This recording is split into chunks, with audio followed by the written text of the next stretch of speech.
but great to see you all here. Thanks very much for coming out on this cold night to hear, hopefully, about warm places to go for your holidays later this year. I'm Cara Jenkinson from Muswell Hill Sustainability Group. There are some familiar faces and some not so familiar faces, so I'll just say a few words about Muswell Hill Sustainability Group. We have been going since 2008, and our aim is to make it easier for people to do the right thing for the planet in terms of the way they live their lives, whether it's in their homes, the food they eat, the way they garden, and of course the way they travel as well. So we do a wide variety of speaker meetings covering all manner of topics. We do a repair cafe that runs at the end of each month.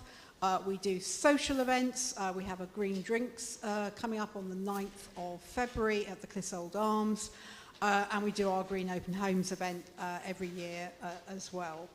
And I have to say, delighted that our previous project coordinator, Mary Blake, who many of you will know, is here in the audience today. We are very honoured to have her here.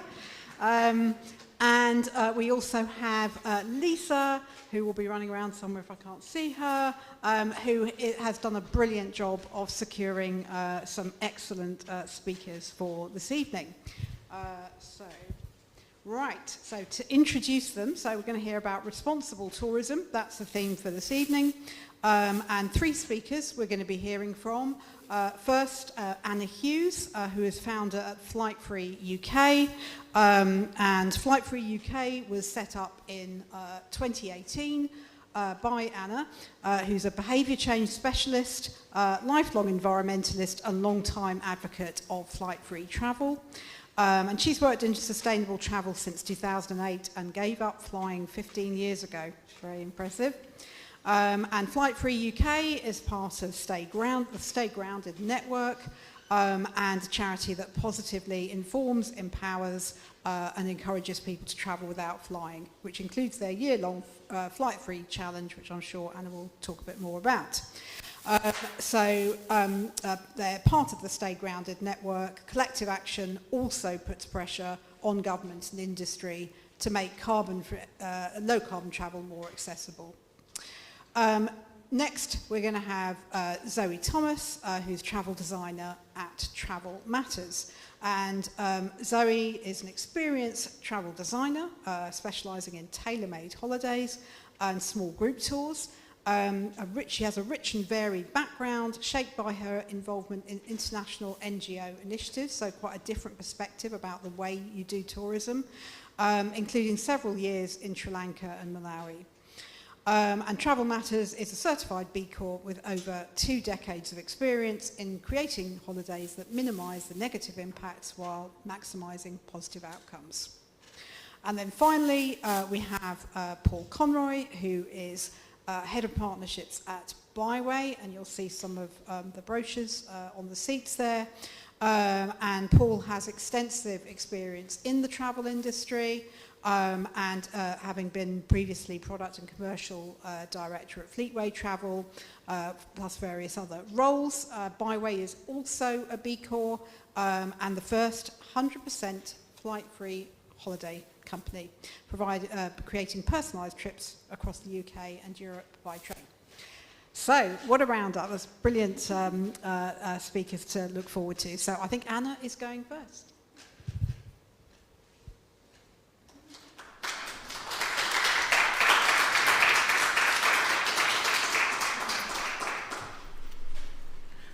Thank you. Can you hear me clearly? Yes. Good. Thank you for the invitation, and I'll just start my stopwatch. I've got 15 minutes. Go. So yes, that's me. No.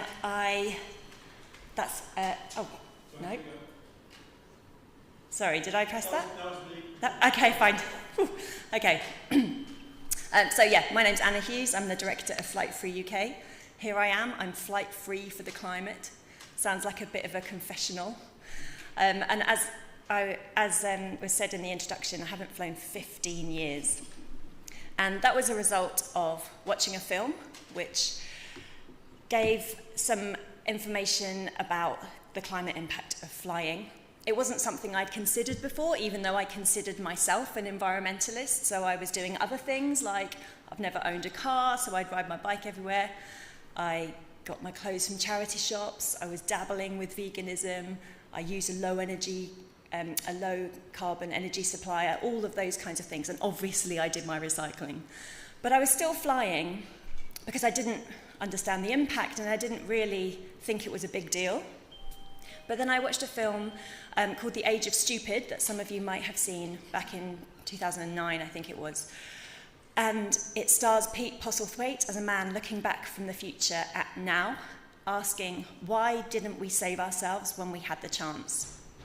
I think we're still asking ourselves that question quite a few years later when things have got a lot worse. Because climate change really is such a massive problem. We really need to do everything we can to address it. At the end of the movie, there was a Q&A with one of the producers and someone asked, what can we do? You know, we've been shown this kind of bleak future. How can we avoid that? What can we do? And she said there are two big things you can do. I mean, there are lots of things we can do, but two really big things. One of them is get green politicians elected, and the other one is stop flying. And I thought, oh, okay, if that's kind of the thing she picked out, it must be a big deal. And I went home and I researched it, and yeah, it turns out it's a big deal. And I had 2 long-haul flights booked at the time, and I cancelled them both, and I have not been on a plane since. And around the same time, I was trying to discover myself and discover a bit about the world, and I wanted to go on a big adventure. But I quit flying. How was I going to travel? I decided I would cycle 4,000 miles around the coast of Britain, and that would be my adventure of a lifetime. And I did it to see if I could have this genuine travel experience without even leaving the UK. You know, why do we travel? We travel to see new things and to hear other languages, which you can do in Wales, by the way, and eat different foods that you're not accustomed to, and learn about the world and learn about yourself. And at the end of 10 weeks and 4,000 miles, I got home, and the answer to the question of could I have a genuine, life-changing travel experience without even going very far at all was, of course, it was yes. Of course you can. And ever since then, I've tried very hard to encourage other people to not look beyond what we have here as the first port of call for their travels. So, that was 2011, that adventure. So fast forward, I've got my maths wrong. Fast forward 8 or so years, and we're learning a bit more about the climate crisis. So it's now 2018, and that's when we heard it started to become more in the public domain. So that's when we had Extinction Rebellion, that's when Greta Thunberg started her climate strikes, that's when the IPCC, which is the Intergovernmental Panel on Climate Change, issued its 12-year report, which was a look at climate change and said, or a look at our progress on climate change, and it said, okay, we've been giving warnings for years and years, but guys, it is serious now. We have got 12 years to sort this out. And I thought, oh, okay, it's no longer good enough me just being in my own little bubble of not flying and riding my bike and doing my recycling. I need to encourage lots of other people to do the same. So I set up Flight Free UK, the charity, to encourage people to travel without flying. And the way we do that is by giving information. That's what changed my habits, that's what changed my behaviour. I didn't know how bad flying was, and as soon as I found out, I changed how I did things. But also to give the alternatives, because you can't just say stop flying. We want to still discover the world, and we still can. There are so many different ways to do that, and I'll cover some of them in a minute. But also our method of behaviour change is to take 1 year off flying, and that is a way to reduce your emissions straight away, but also to break a habit, because a lot of us just fly because it's habit. Okay, but let's go slightly into why flights are quite so impactful. So this just shows how flying compares. So broadly, we're quite aware of the impact of eating meat, for example. That's been part of the conversation for a long time now.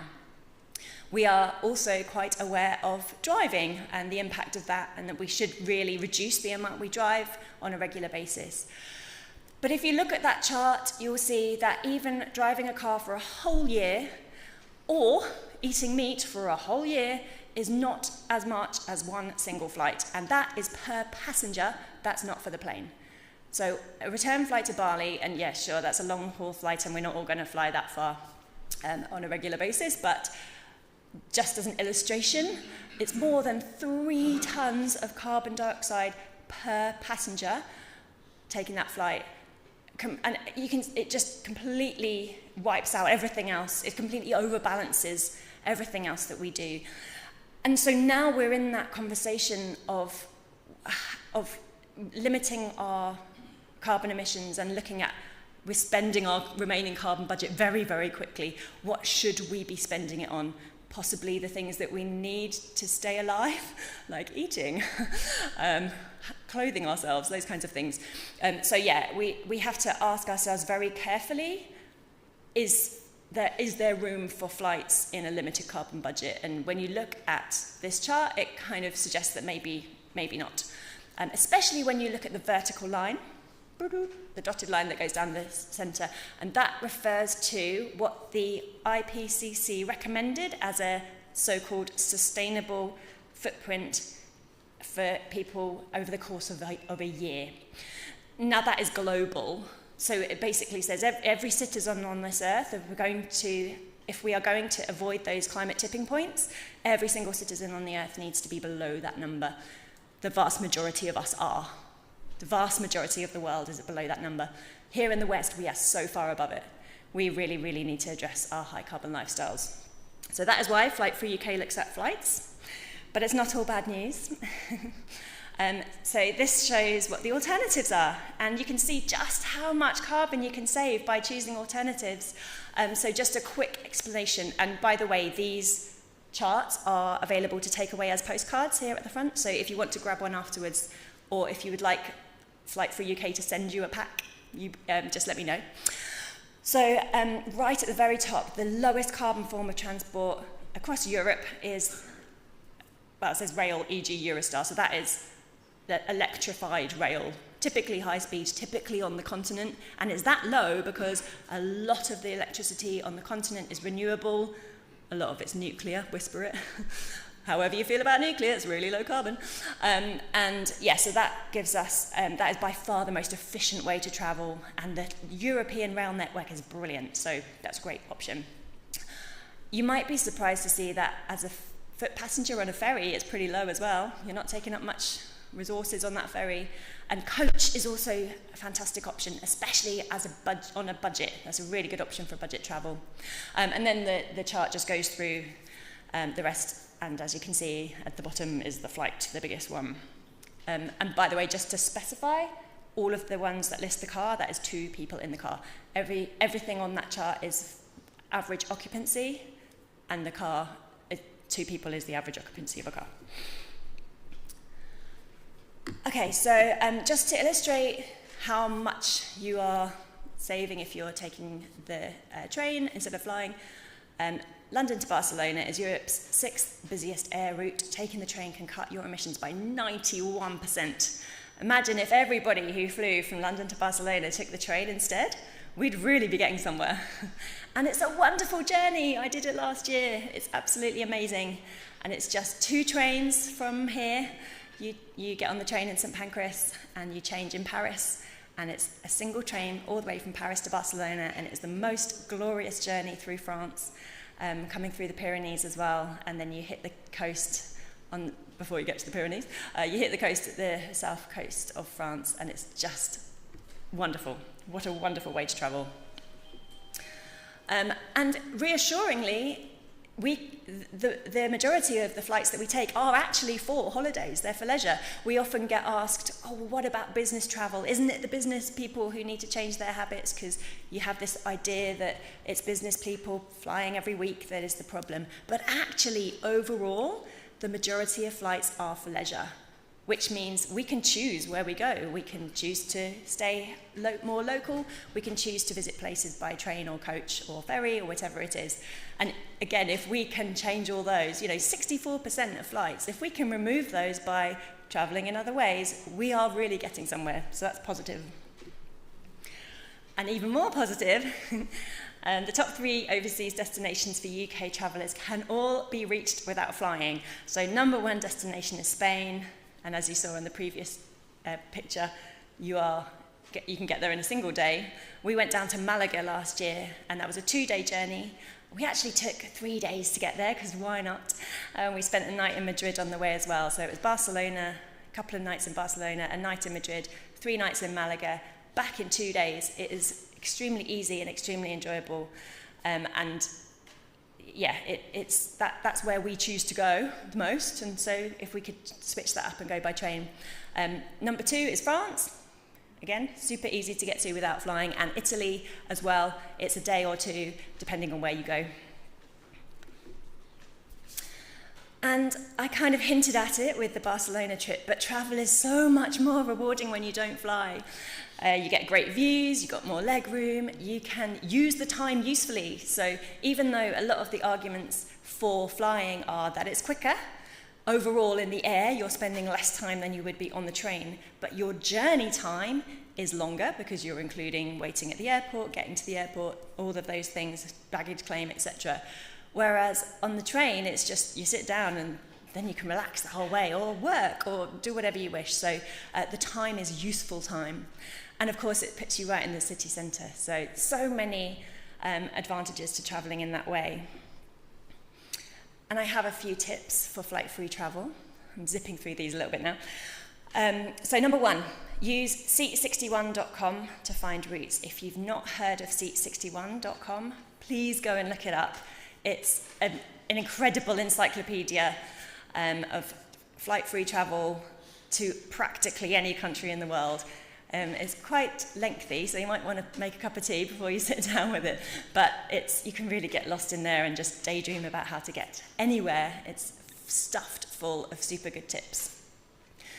Number 2 tip is to buy an Interrail pass to keep the costs down. So especially if you buy an Interrail pass in the sale. So Interrail, if you've not heard of it, or if you think that it's just for students, now Interrail is for everyone. Any age, you get discounts for the older passes, you get discounts for the youth passes.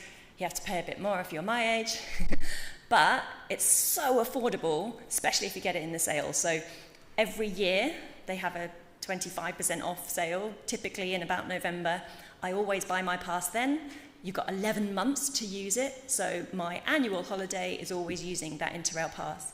You have to buy seat reservations on top, so there's a few extra things to know about it, but we do have a post on our website that says how to Interrail, but that is my number 1 tip for keeping the cost down. So often you'll see people saying online or having conversations saying, oh, the train to wherever it is, to Milan was £500, I can't afford that.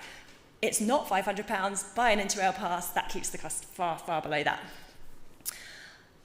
Tap into the coach network, so I already hinted at that. Coaches are a great tip for budget travel, and they go all over Europe, including overnight coaches. There are so many options. Number 4, stay local. We don't have to go to Europe at all. We don't have to go abroad at all. We can have adventures right here. Number 5, sounds ridiculous, but honestly, don't check the flight price. And I say that not to be funny, but because the flight price that you're offered is never what you end up paying. So of course, you can always at least double it, and some, by the time you've added your transfers, by the time you've bought your luggage allowance, even your seats sometimes. And even small things like, you can't take anything with you to the airport. You have to, if you want to have food, you have to buy it there, which is obviously overpriced. If you're traveling by train or coach, you can take a whole picnic with you that you bought in your local supermarket. Those kinds of things add up. And side by side, the prices look a lot more similar, especially if you're using things like Interrail. I am at 15 minutes, so I won't keep you for much longer, but just to quickly explain the flight-free challenge, as well as just giving everybody this information, it is about creating a social shift. So a lot of the time we fly because the people around us fly. So if we can get people to change their habits, then change happens en masse. And that is when industry responds, and Paul will cover this, but people are choosing flight-free travel and the options are being provided as a result. There are more train routes now than there were. There are more options for flight-free travel now. There are more companies offering it because consumers are choosing it. If we choose it together, that's when things change. So my question to you is, will you be flight-free this year in 2026? I've put these on the chairs. I've got loads more. Please take one before you go home. Have a read. All of our social media and our website is on there as well, and there's loads of help articles on there how to do it. So thank you for listening, and I look forward to hearing your questions when we come to the panel session. Thank you.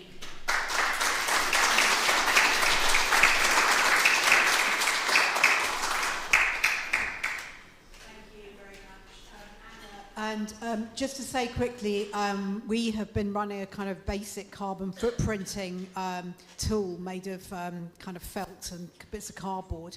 And we looked at what ate up most people's carbon footprint. We ran it at parents' events, at schools, in the farmers' markets, wherever it was, we ran it. And flights came out very, very significantly in people's local people's carbon footprints. And people were really surprised to see how that, maybe that one trip to New York they'd done really blew the whole thing. So, yeah, absolutely. Well done for everything you've done. It's really impressive.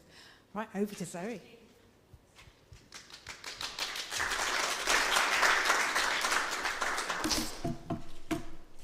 I'm just going to time it as well. So thank you for inviting me today. Quick intro, my name is Zoe Thomas and I'm a travel designer at Travel Matters. I've been in the travel industry for 20 years now, and in that time I've spent time living in Sri Lanka, Malawi and the UK. So we're going to start off just with a quick video that we play.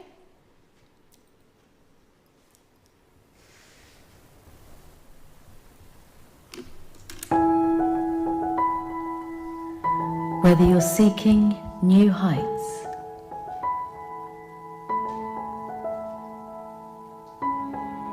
or prefer some downtime, exploring with friends and taking that leap to explore new worlds.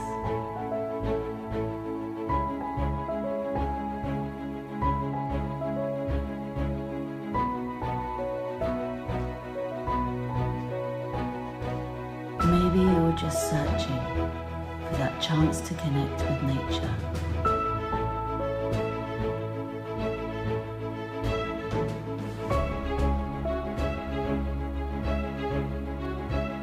Keen to make new friends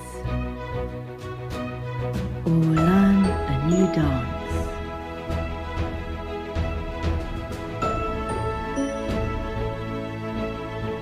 Or maybe just enjoying those special moments. Remember, travel matters.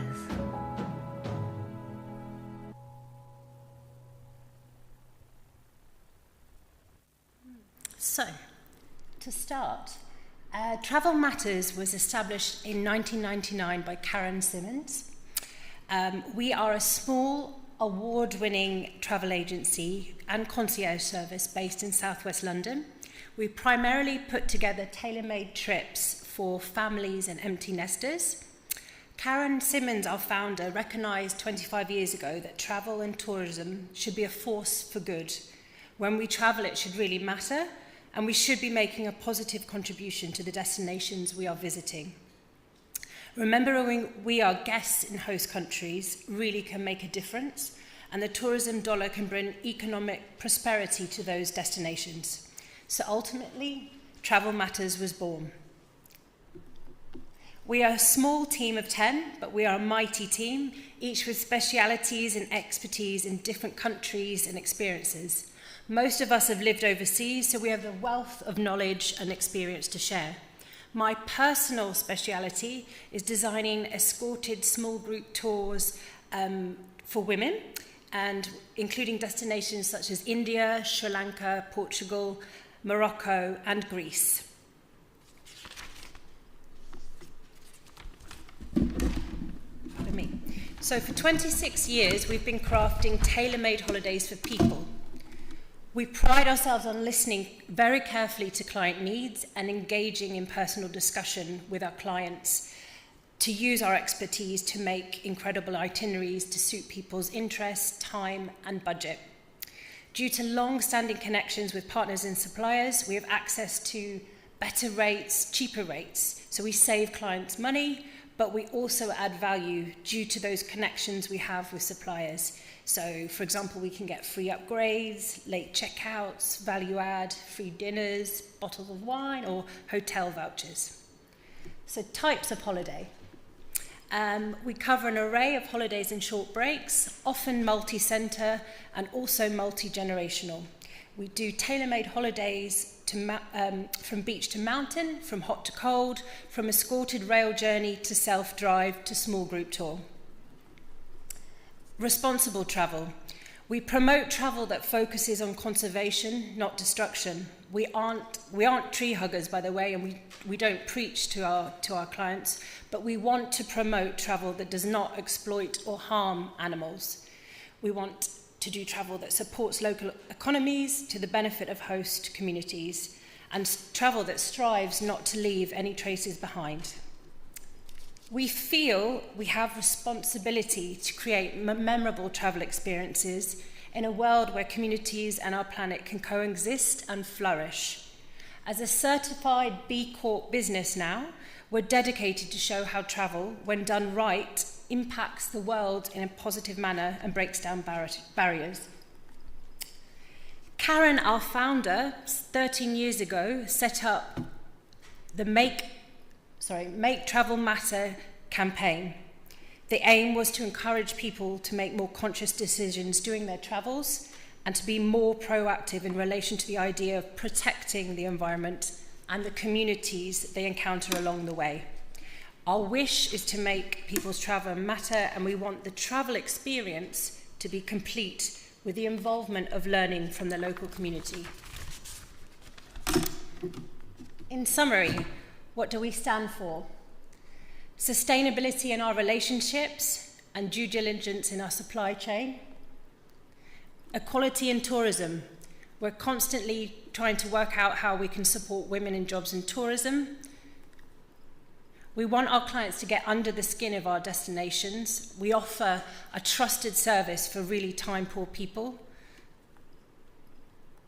And we're always trying to encourage different methods of travel as alternatives to flying. So the best way to encapsulate what we're about is via case study. I'd love to introduce you to a property in Sri Lanka called Living Heritage Koslanda. This is a property that really explains our principles.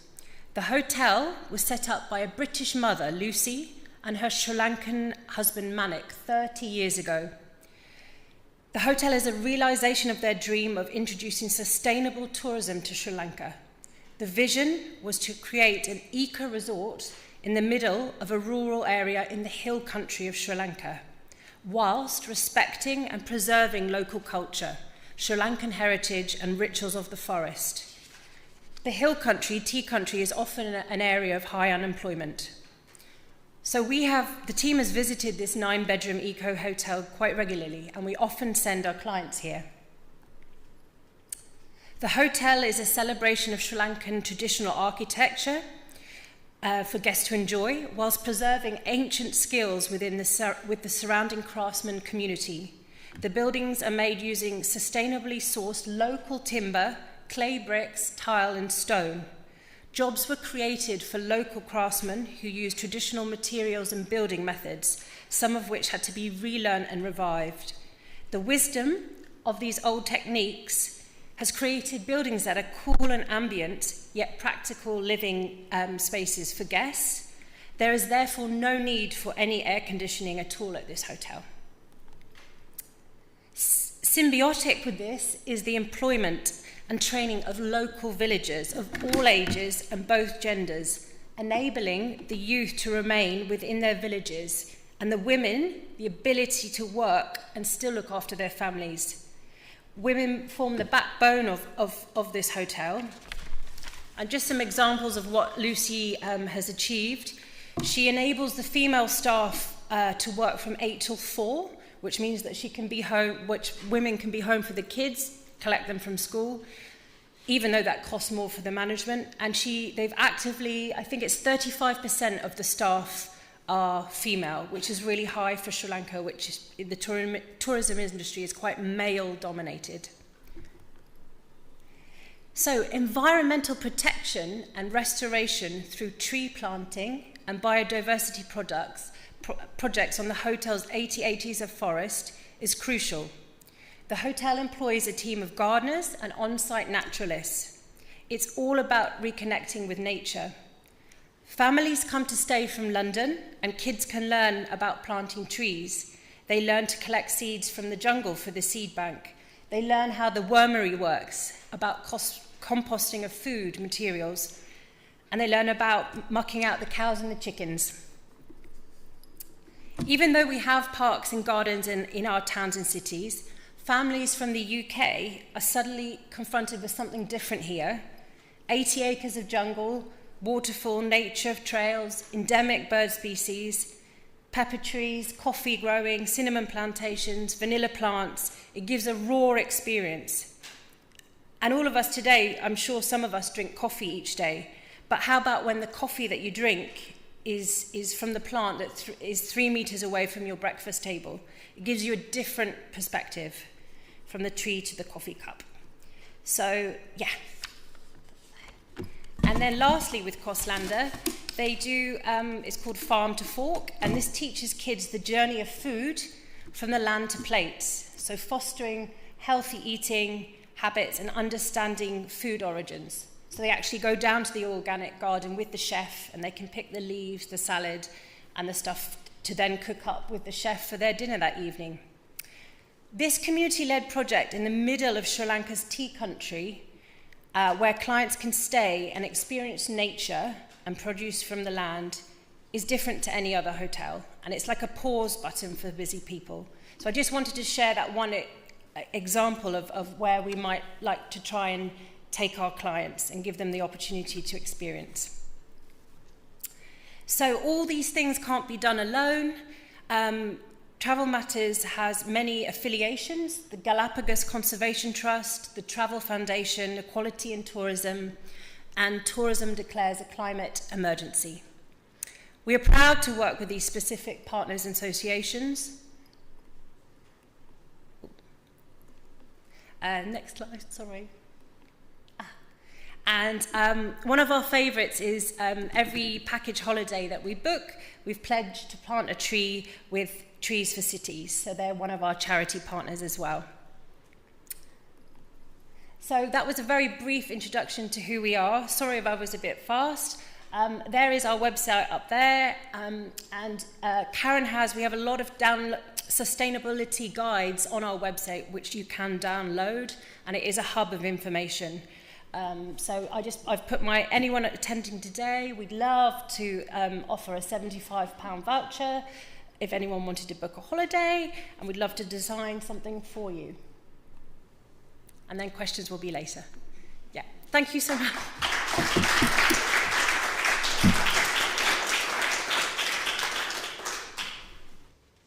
Thank you very much, Zoe, and you really can do that kind of tourism. If you're going to save up your flights and go long haul to somewhere like that, then do it the right way, in a way that benefits local communities rather than taking a cruise or something like that. So thank you very much, Zoe, and over to our final speaker, Paul.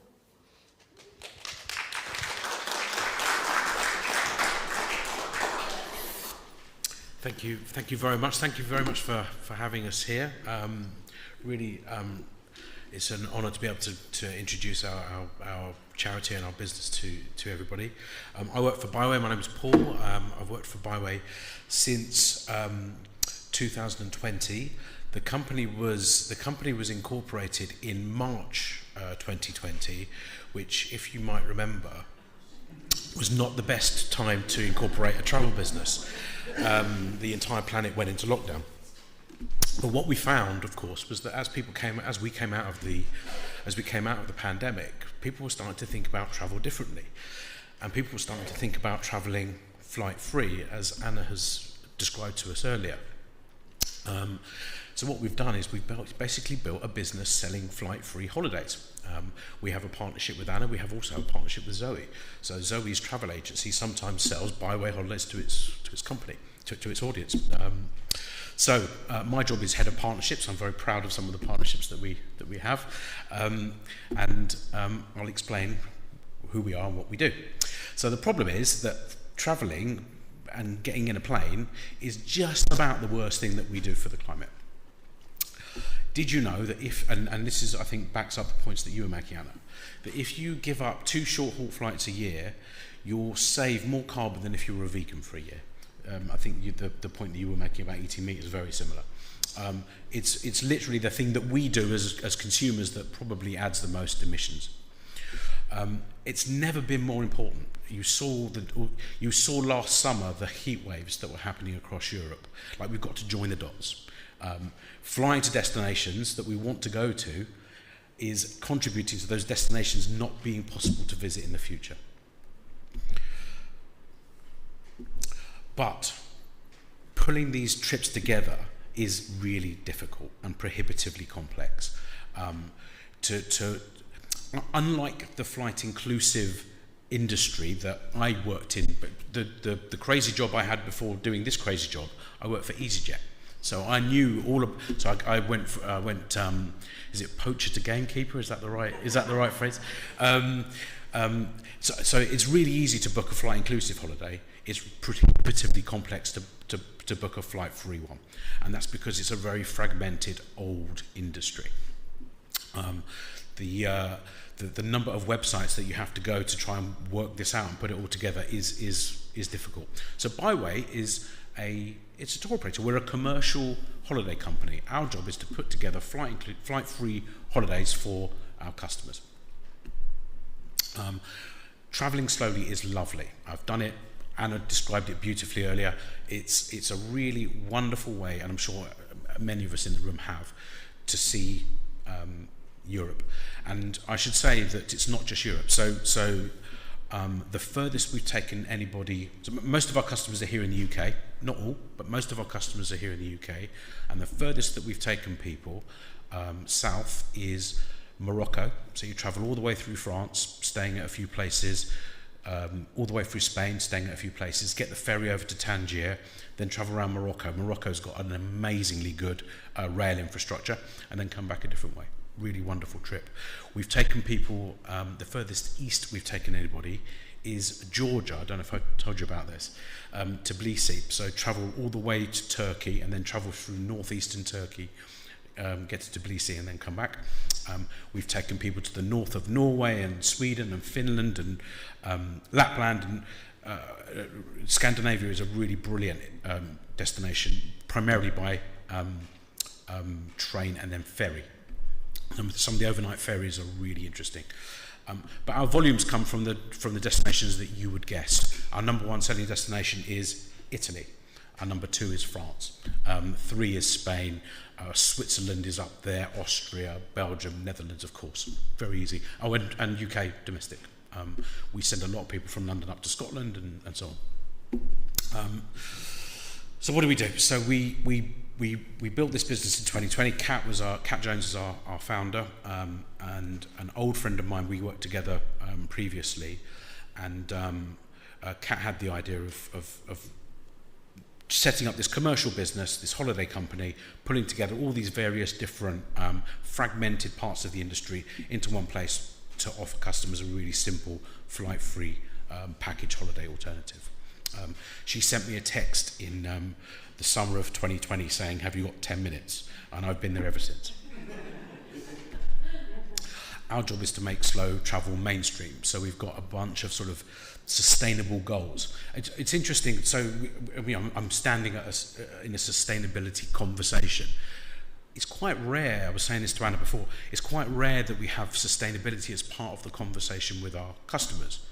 More common is they don't like airports, or they don't like flying, or they don't want to have that unpleasant experience of going through passport control and security and parking at the long-term car park and getting the bus into the airport. It's just not fun anymore.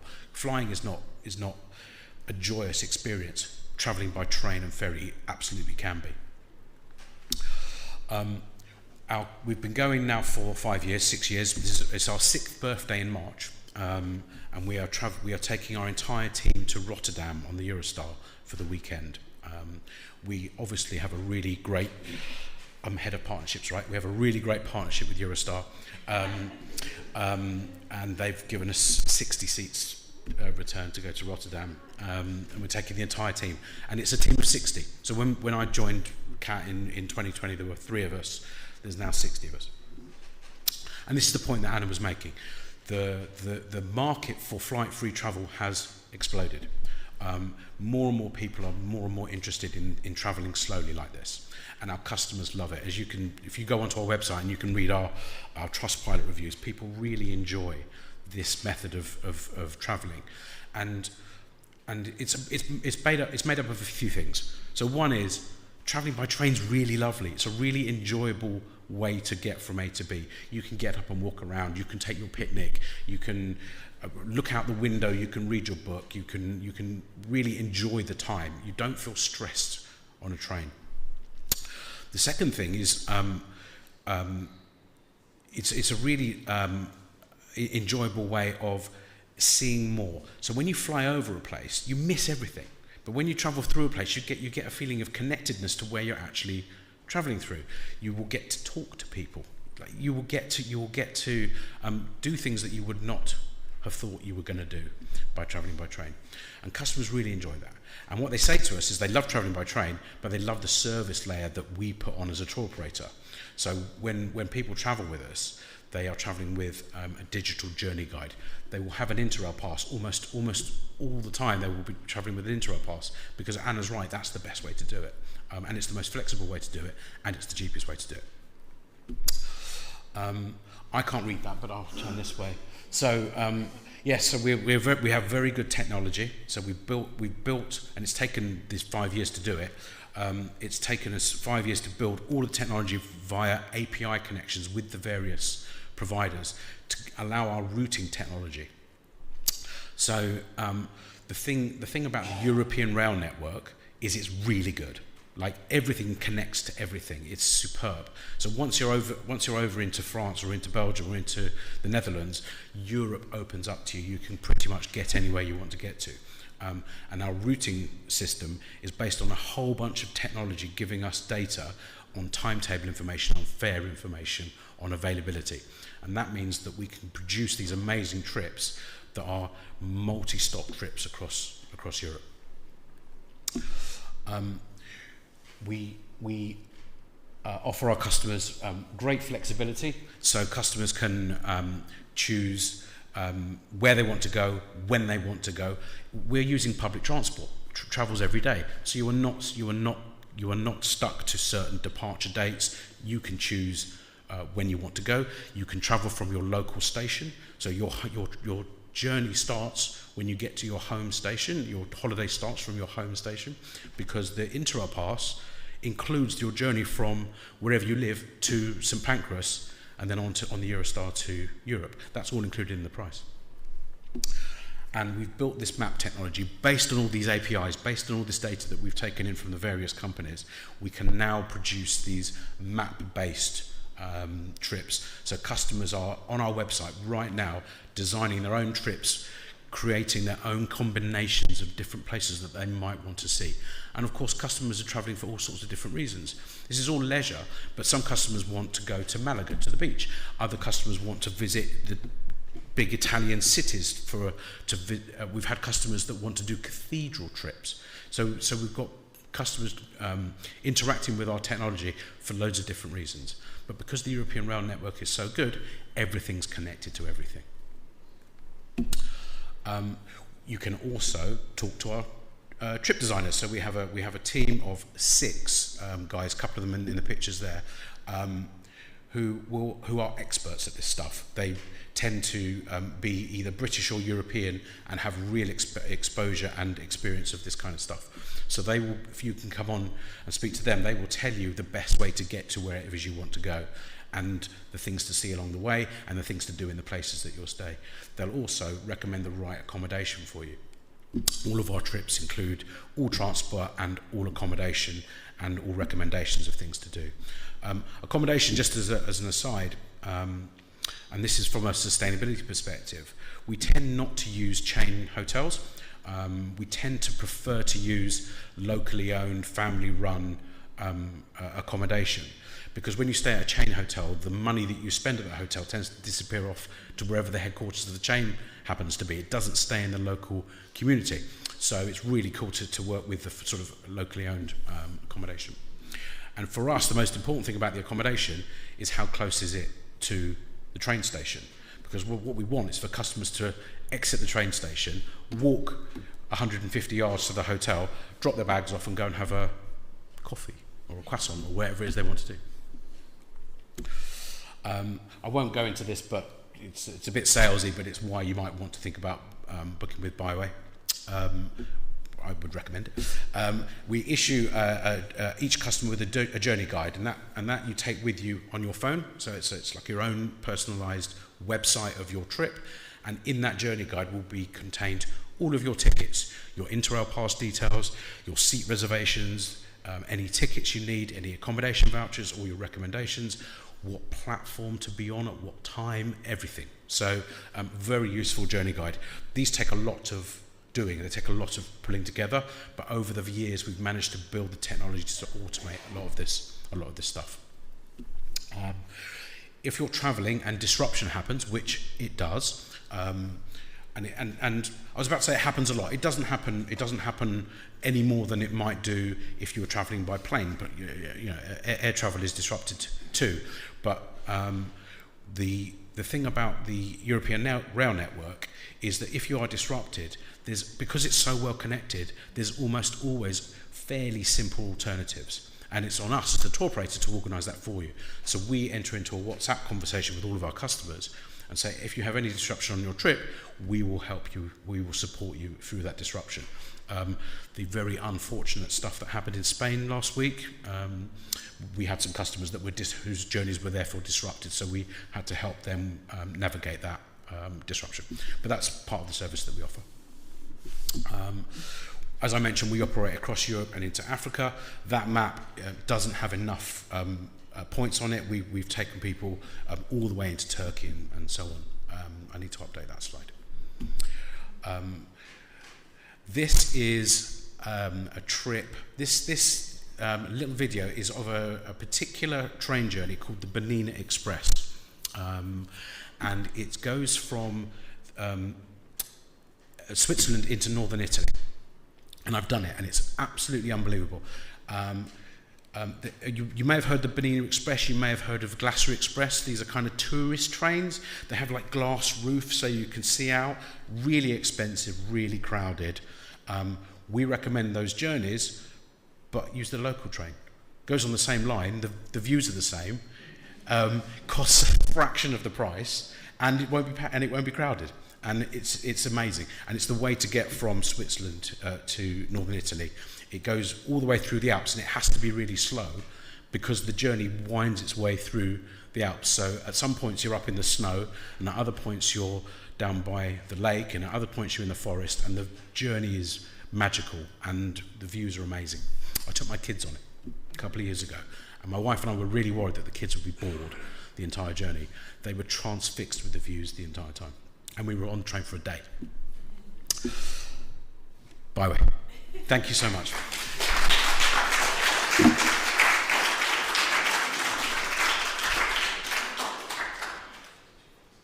very much, Paul. A good job that Paul has turned gamekeeper. Yeah, that's brilliant. Yeah, really impressive. Right, so there's going to be an opportunity for questions. So if you want to come up here.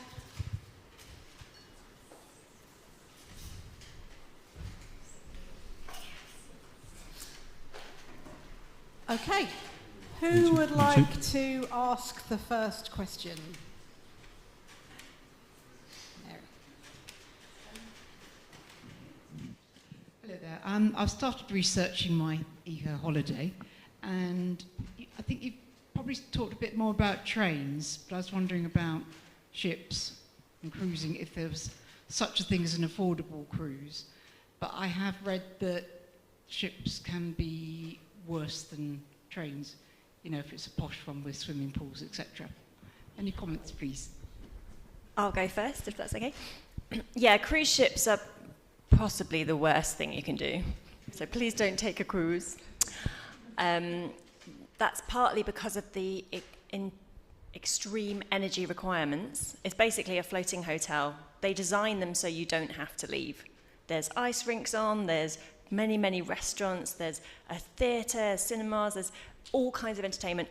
All of that takes a huge amount of energy, and because they're designed to be at sea for so long, it's very energy intensive and therefore very carbon heavy.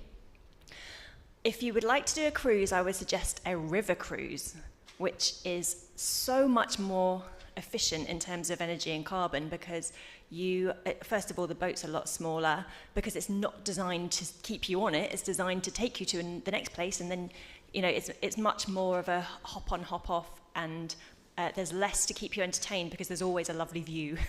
When you're at sea, it's just the same thing every day. Sorry for those who like being at sea. But yes, and also if you are taking a river cruise in Europe, the chances are you can get to the start point and the finish point by train or coach or road. So that is the recommendation if you would like to cruise, but keep it low carbon. Do you have anything to add? Yeah, so cruise is just about the worst thing you can do, is exactly right. The ships are gigantic. They use really heavy fuel, which emits a really high proportion of carbon into the atmosphere. The other thing is waste, what happens to their waste, which is not very pleasant, and we probably don't want to talk about it in polite society, but they have to go 70 kilometres off the coast of wherever they are to dump their waste, which is not very pleasant. Google what happens to cruise ships when they reach the end of their life. There's two particular ship-breaking yards, one in Turkey, one in India. And have a look at those. It's fascinating and awful.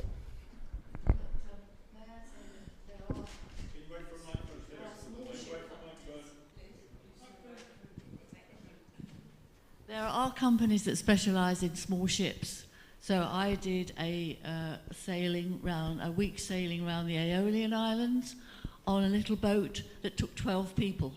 Yeah, that's much better. So there are ships. You can do cruises. Yes, there's a company called the Small Ship Cruise Company. Yeah. So there are alternatives to being on these gigantic floating hotels. Yeah, we're very much talking about those gigantic 5,000 people ships.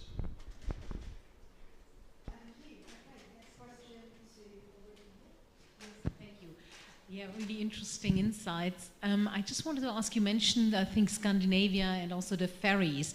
So I think the ferries, there haven't really been that many for a number of years. And I'm just really wondering, I used to love it, actually crossing the North Sea or going down the Elbe to Hamburg.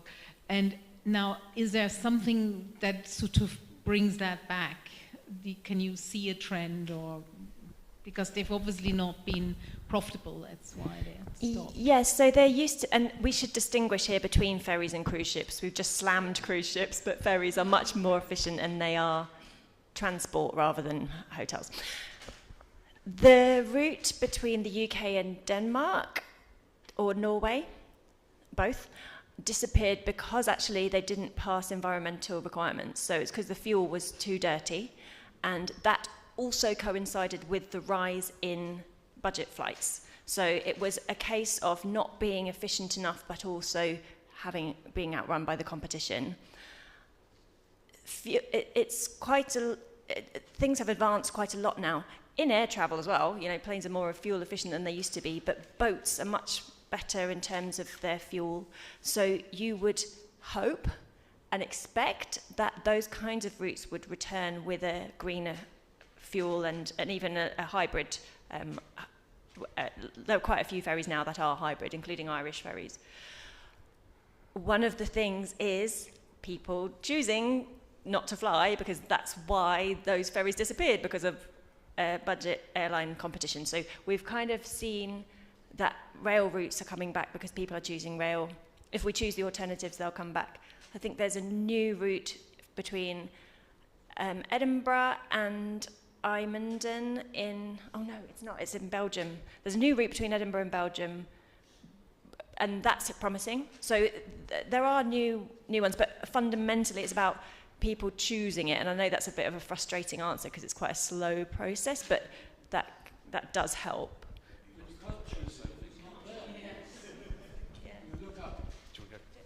No, I don't.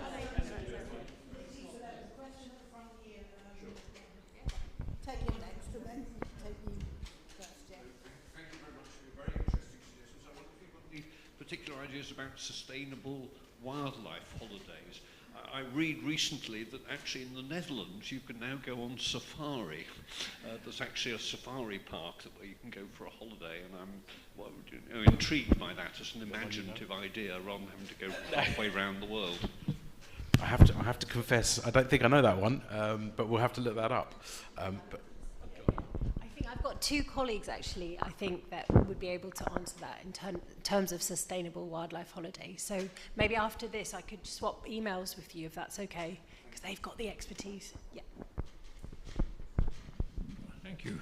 I'm a keen user of continental trains, and I know that the routes are continually expanding.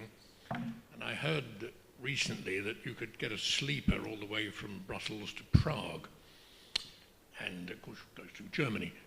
And my German friends tell me that this is an absolutely ridiculous thing to do because German railways are so bad. So have you any experience of this?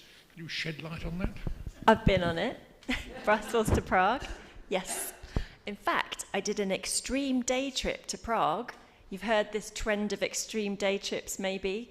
And I went to Prague for lunch and then came back the same day because I went on the sleeper train. So I was just, went overnight and then came back the following night. Now, that train, so it goes through Amsterdam, and then it goes round through Hamburg, and then kind of curves through northern Germany, that way, if you're looking that way. And then it goes through Berlin at 7 a.m., Prague at 11:30. It left Brussels 2.5 hours late. Oh, and I was thinking, I only got 6 hours in Prague.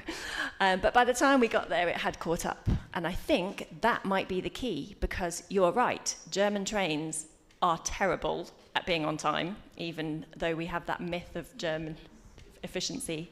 But night trains are quite good because there are so far fewer movements on the track at that time that they can catch up time.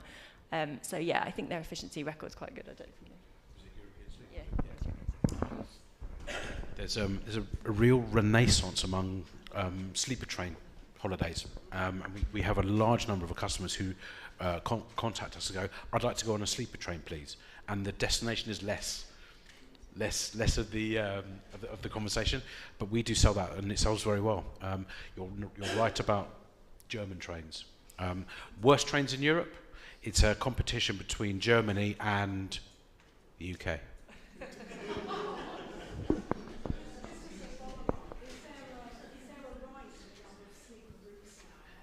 Yeah, there is, and you'll notice more and more stuff coming in the next couple of years.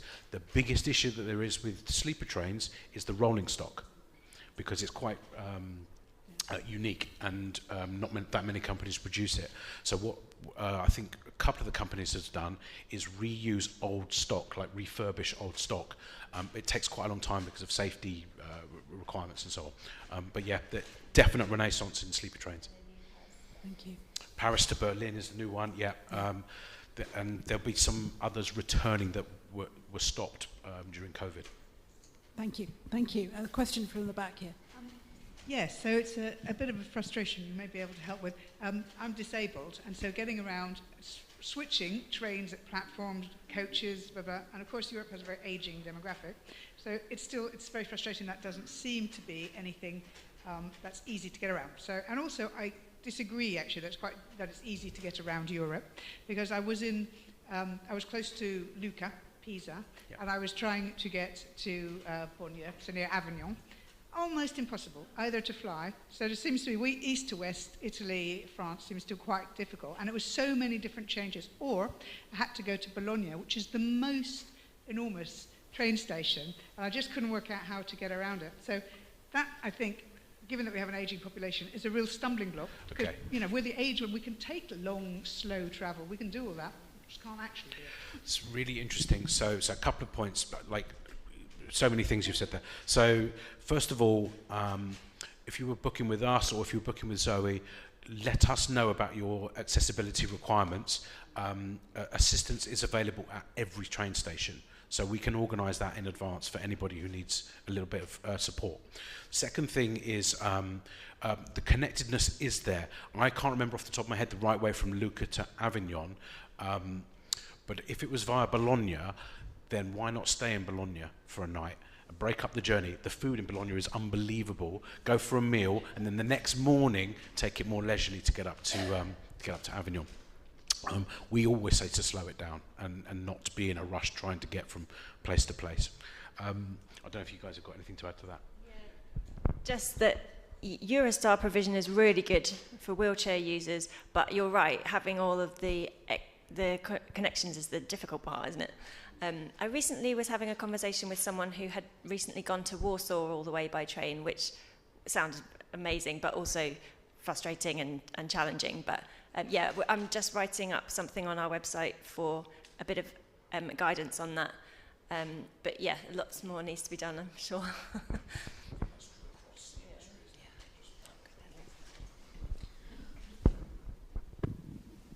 Oh, hi, Paul. You said that you go to Africa on your slide. Whereabouts in Africa do you go? So we've taken people as far as Morocco and Tunisia. That's not really Africa, is it? Morocco is. No. Okay, on your map. Okay, but I thought you meant, the proper continent. I didn't know. Okay, thanks.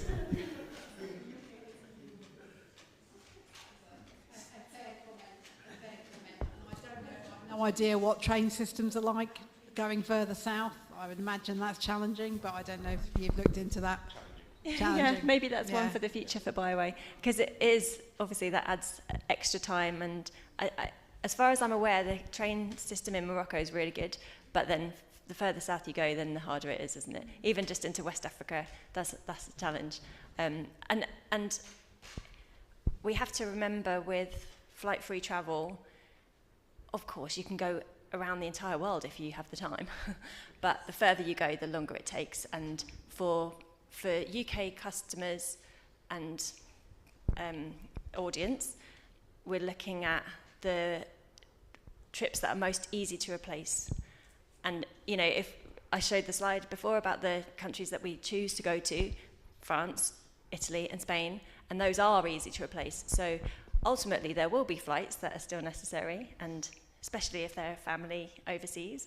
But there are lots of holiday destinations that are really close by and really easy to reach without flying. So I think that's especially where Byway comes in, and where we come in terms of encouraging that, while acknowledging that, you can't replace all flights. Thank you very much. Yes. It's probably a question for Anna or a comment. I've got friends who do loads of flights, and they're good friends, and I don't know, I'll take some of your postcards, and I don't know how to approach them really, and my view on it really is that government has to act. It's not about individual action so much as government changing policy and realising what an important issue it is. But I just find currently it's a pretty depressing picture, and I just wondered if you had any comments. Mainly to agree that we definitely need the government to make low carbon choices more accessible and easier and more obvious. And they can guide us in that by, for example, removing domestic flight routes where there's an alternative train. So that's happened in France. There are 3 routes where you can't fly because there's a train that takes 2.5 hours or less. if we were to apply that here and maybe extend it to include 4.5 hours, if you're travelling between Edinburgh and London, it's about, on average, it's about the same amount of time as when you take the train as when you fly. It's about the same cost, actually, on average. There have been quite a few studies done. I know you can fly for 10 quid sometimes, but you can get the train for 30 as well, sometimes. But yeah, so there are certain things that can happen and should happen. Even basic things like taxing airline fuel, right? There's no tax on airline fuel, so it's just ridiculously cheap in some circumstances. How about we tax that and invest in the rail system instead? Fundamentally, though, at the moment especially, I mean, I used to really believe in politics, and I've just lost all my faith in it. You know, the successive ridiculous decisions that seem to be being made, and then actually you can, in good faith, vote for the people that you really want in power, and ultimately the only thing we can actually change is ourselves, and that's why it has to be both. So yes, absolutely, lobby politicians. We were in Parliament last Wednesday presenting to MPs about why the government's policy on aviation is misguided, why we should not be expanding airports, why we cannot rely on this magical substance called sustainable aviation fuel. We were there talking to the MPs. Is that going to change Keir Starmer's mind? Is that going to change Rachel Reeves' mind? No, of course it's not. Heidi Alexander, the Transport Secretary, goes on about how much she loves flying and how we can't take flights away from working families, what she really means is take flights away from wealthy people, because that's who flies, let's not forget. It's very unlikely that our current politicians are going to change anything, and that's where our action comes in, because they want our votes. If we show that this is what we want, then it will change things, and it has to come from the top, and it has to come from the bottom as well. Both of those work in tandem. Okay, I think, there's a question there. Yeah, I used, thanks very much for your talks. I used C61 recently and went all around Italy and whatever. But he's frequently telling you that if you book well ahead in advance, you can get the kind of prices he'll quote. And I've tried, and I can't, it seems. You know, you look at how it is he gets down to Barcelona for 29 quid or whatever it is in his book, and then you try and do it, and it doesn't seem to work. Is it possible? It's extremely difficult. There's a thing with trains called booking horizon, and it's that you can't book so far in advance. Like if you want to book a plane for this time next year, easy, no problem. You'd be able to do that online, be able to do that in any travel agent. Try and book a train for this time next year, much more difficult.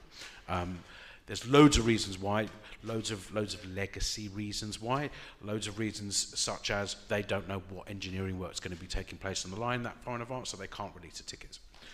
Loads of boring reasons. What we've done at Byway is hedge our bets. So we've said, we think that train will run. So we'll put a package holiday together for this time next year that customers could buy. And we've got some quite good technology that allows us, when the ticket does become available, our system can go off and buy it. So we do it that way.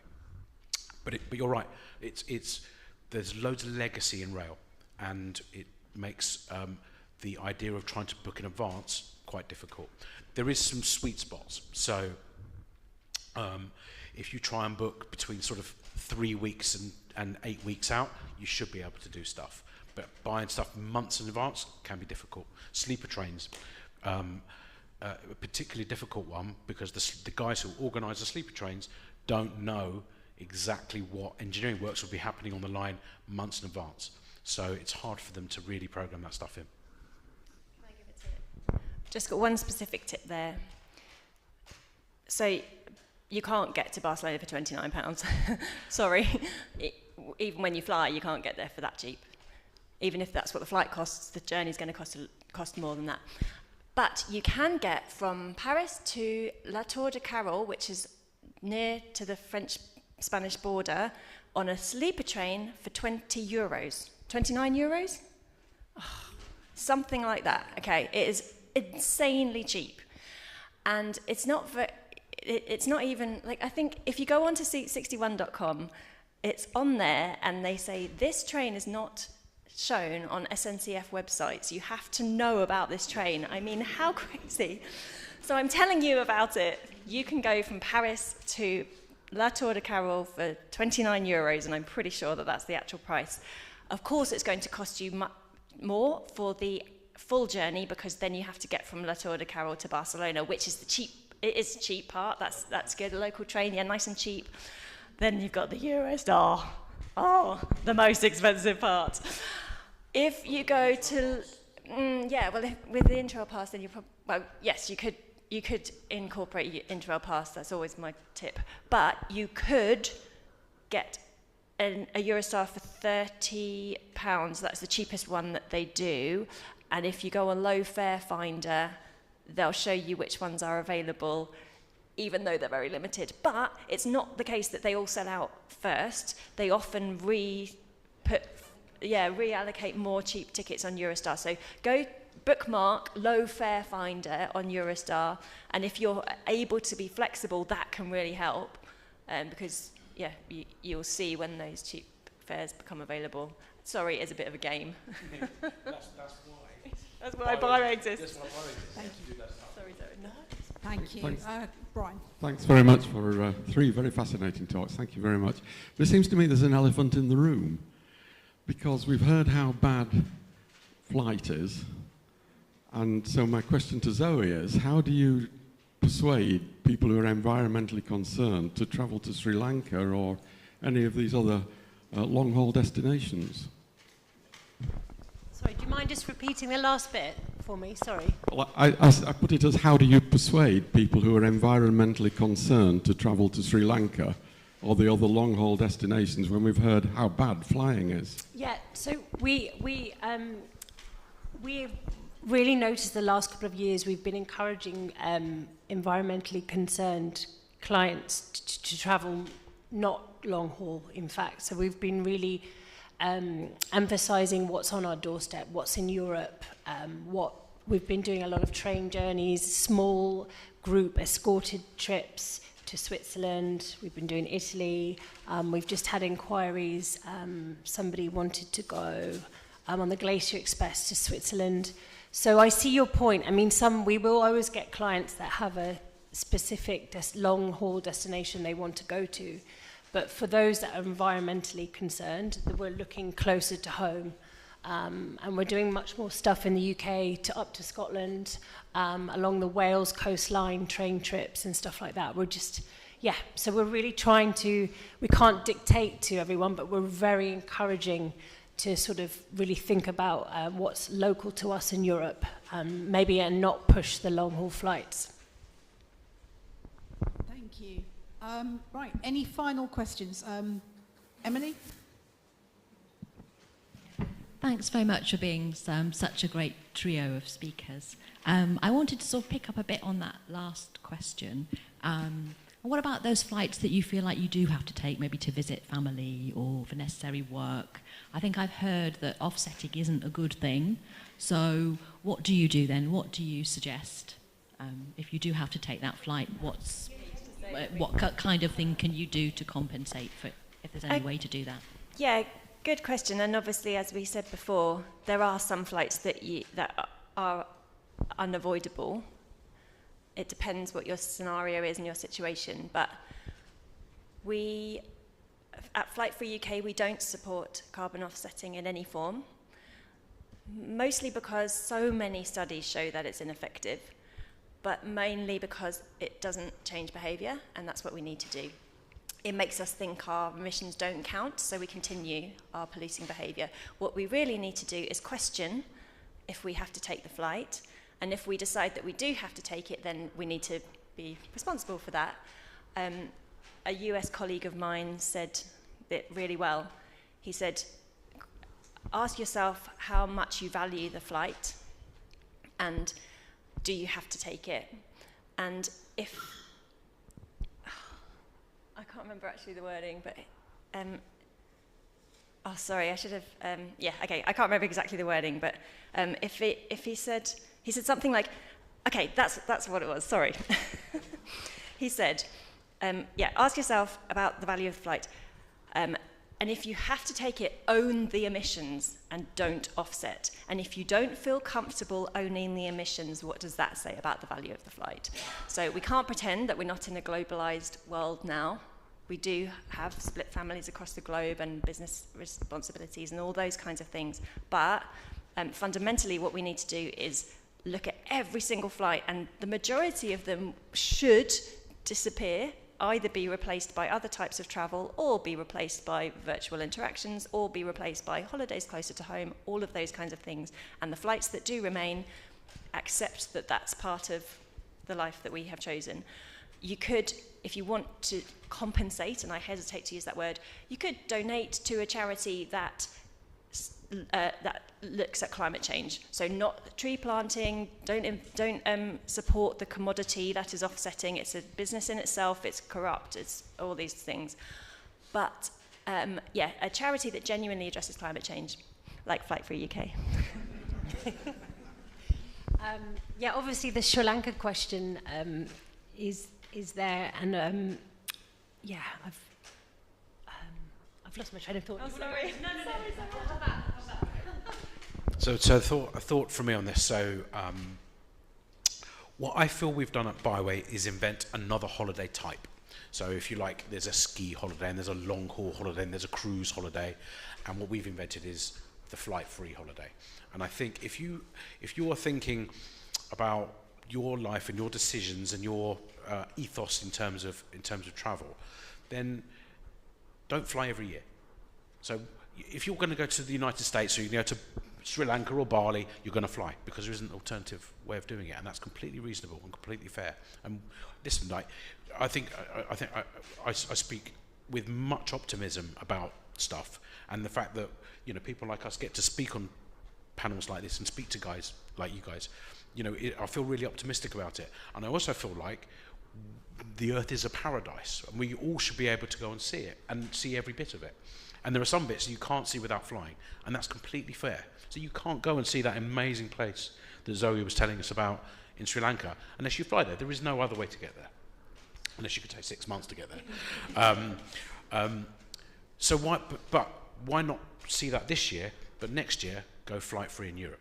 Because then you'll have achieved some equilibrium in your thought process, and in your behaviour, and in your ethos to your family. If you've got family abroad, of course there's going to be times when you are going to fly to visit them, and they're going to fly to visit you. I don't think any of us are into flight shaming or any of that kind of stuff. I think it's just being aware that flying does emit quite a lot of carbon, and carbon is having some quite big impacts. So in terms of our decisions in our life, we are making new ones. None of this stuff was known 30 years ago, but now it is, and now we get the chance to talk to you about it. Right, we're going to take 2 more questions. Change in the technology. Is there any possibility of electric planes in the near future? I've seen TV programs that say this is maybe a possibility in the near short-haul flights. So not in the near future, perhaps in the future though, and that's what the future of air travel might look like. So if we can reduce as much as we possibly can and then electrify the rest, that might be what it looks like in the future. It's not happening now, unfortunately, partly because the aviation industry is distracted by that magical thing called sustainable aviation fuel. And so they're not investing with as much gusto as they might be in electric flight. But there is some investing, and there is some progress. It's not a perfect answer, of course, because where is the electricity going to come from? It needs to be renewable. How much do we have? Is it really the priority for our limited resources? You know, it takes a lot of energy to put a plane in the air, and electric flight will never be more than short haul anyway, because the batteries are heavy, the payload is low, the range can only be so much. So let's say that would be a fantastic solution for Highlands and Islands flights. You know, the kind that we can be electrifying now. Maybe short haul, although we have got the train, which is an electric form of transport for short haul. But yeah, not long haul, probably ever. So as I mentioned, I used to work for EasyJet before I worked here, and EasyJet were looking into this. And my information is now 5 years out of date, but I think it's still true. The batteries is the biggest issue, and the size of the batteries that will be required to keep a plane in the air long enough. And commercially, an aircraft needs to carry a certain number of people to be commercially viable, and the size of the aircraft will be constrained by the size of the battery. And it just isn't. Even small light aircraft, they haven't yet got batteries that are strong enough or powerful enough to power that kind of flight. It's a long way off, electric flight, a long way off, if ever. Thank you very much. So we're just going to take just one more question from you. Thank you. Hello. Some years ago, 15 years ago or so, I was thinking about cycling capital right through the EU. I'm now 15 years older and less able. I'm looking for someone to help me think about travel, capital around Europe. Do you do group holidays where people can sign up as individuals and you put together something like that over a period? No, we don't do group holidays, but you could organise something like that for yourself individually, and we would get you from city to city, organising the trains and the accommodation in the city. We do that all the time. I do, yeah. No, it's definitely.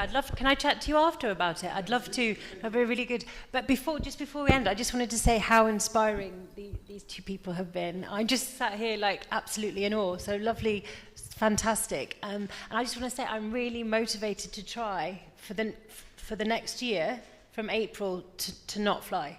Okay, and I'm invited. I really want to, and I have a 5-year-old daughter. She loves train travel. My husband, when I'm invited to things, so I get to see new hotel openings. I'm gonna do it, and I'm gonna blog about it.